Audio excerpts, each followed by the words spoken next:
Thank you, Count Corla. And today I'm seeking the House's approval for these revised estimates so that we can continue to provide much-needed social welfare payments to all of our people. And I'm referring not just to the payments related to the pandemic, but also all of our ordinary payments.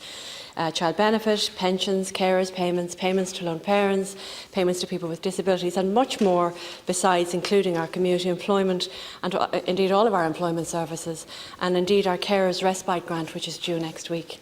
Because without the approval today, we can't proceed to make the necessary arrangements next week to process the due payments, and all of our payments would cease. The revised estimates for the Public Services 2020 was published in December last year, and the projected expenditure for the Department of Employment Affairs in the original estimates was €21.2 billion. Just over €11 billion of this was voted expenditure, paid through the Exchequer, to provide for the main social assistance payments to pensioners, people with disabilities, job seekers, child benefit and so on. And the remaining €10 billion was to provide for social insurance benefits paid through the SIF, the Social Insurance Fund. But as the House is aware, an awful lot has happened since then. And the revised estimates which are before the House today are unusual in two respects. First, it has become urgent to seek the House approval for the higher level of expenditure this year.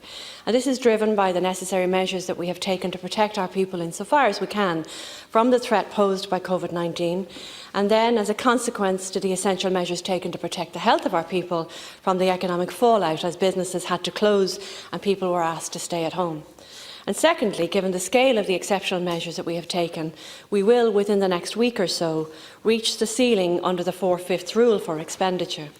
And this is much earlier in the year than we would have considered possible even a few short months ago. So accordingly now we require the House's approval for this new estimate to ensure that we have the legal basis to continue to provide for all of our welfare payments. The revised estimates presented provides for expenditure of over €28 billion in 2020, or an increase to date of €6.8 billion over and above the estimates that were provided and published in December.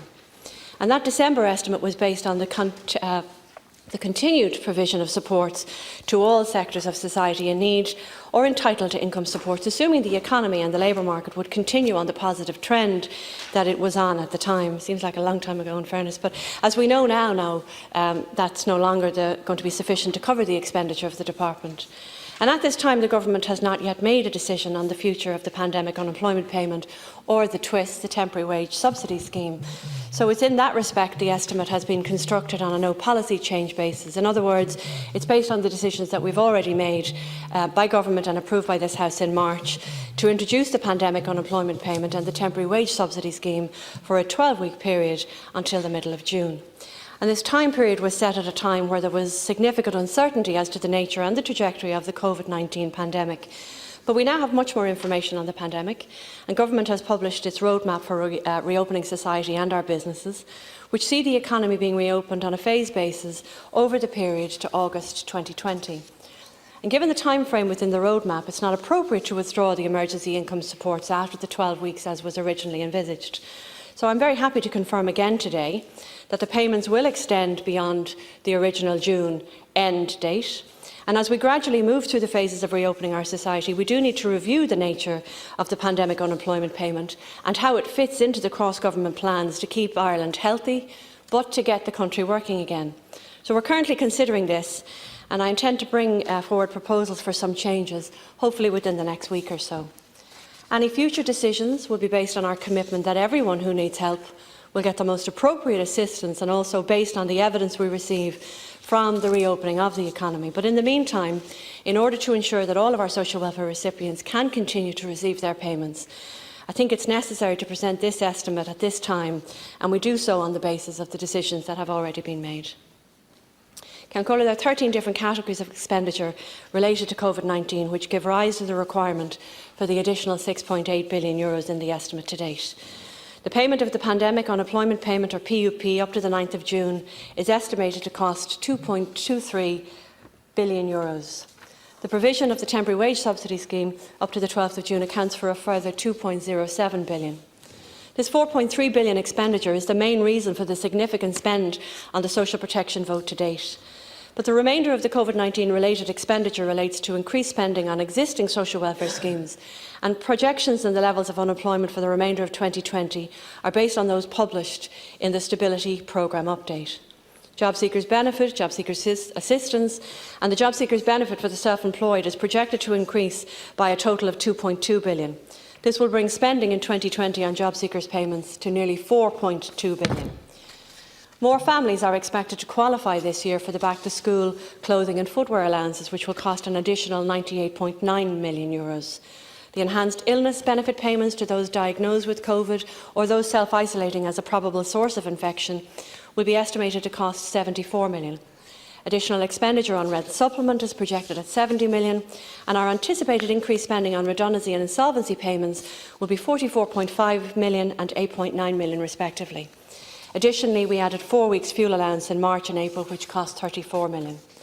And a provision of €5.5 million for 1,000 additional places on each of our community employment and TU schemes are in these estimates.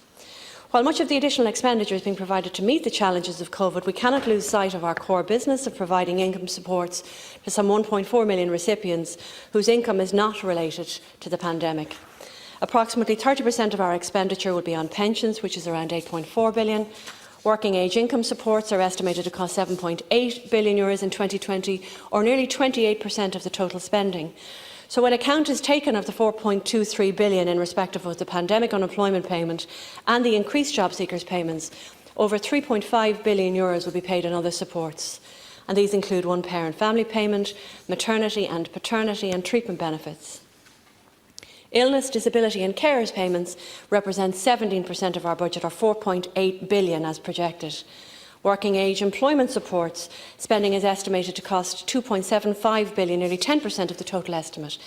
With €2.07 billion of this spending refers to the temporary wage subsidy scheme. The scheme is administered on our behalf by the Department of Finance and the Revenue Commissioners.